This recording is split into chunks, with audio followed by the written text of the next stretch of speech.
There are no secrets that time does not reveal. Jean Racine. November 26, 1992. Carolyn Graves stood at the gate in mournful silence. Her eyes fixed intently upon the familiar brown house, the reason for her return weighing heavily on her mind.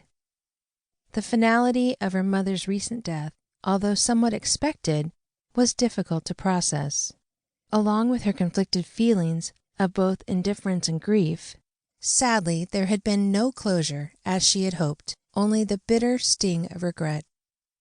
On the solitary drive to the house, Carolyn struggled to calm her shifting emotions in preparation for the somber homecoming.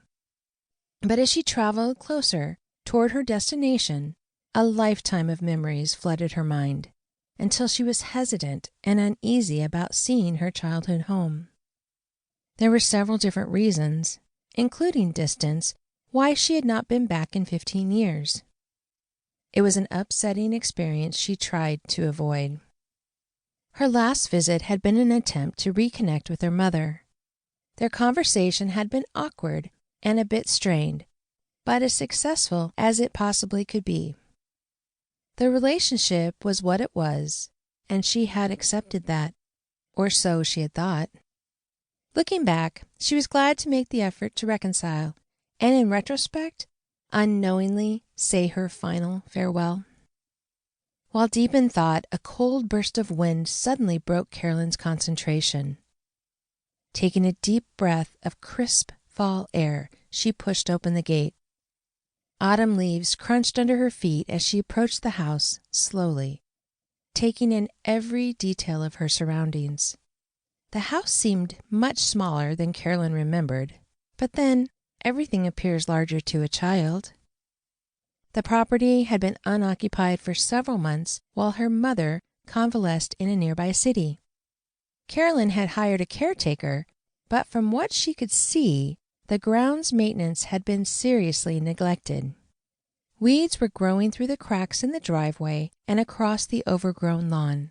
The hedges bordering the house were now scraggly and shapeless, and to her dismay, the once beautiful flower bed under the main window was but a shriveled reminder of its former glory.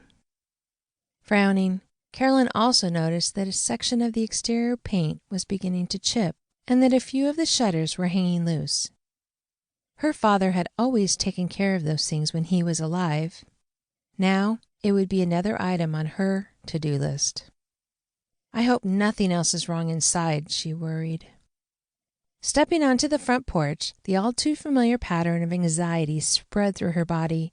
Carolyn had long suffered from intense episodes of panic and nervousness since childhood, but had worked diligently as an adult to reinvent herself and break away from such fearful roots, only to be reminded once again of their hold on her.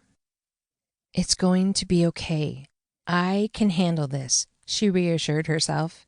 She was the executor of her mother's will and the sole person responsible for settling her affairs. There were no other siblings. Although she was able to make the arrangements with the funeral home over the phone, this part of the process required her actual presence. She was determined to work quickly and be done with it.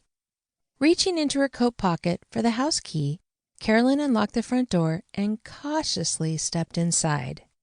Everything was just as she had remembered. The same cramped room with shag carpeting and heavy, dark drapes that blocked the sunlight. The furniture, oddly arranged to accommodate her mother's clutter, filled the room to capacity, except for her father's chair, which sat near the fireplace. Carolyn ran her hand across the fabric and smiled, remembering the sweet moments of snuggling with Daddy as he read the newspaper and drank his coffee. It was a favorite spot where she felt safe and loved in his welcoming arms. How she missed that comfort, and 5 years after his heart attack, how she missed her father even more.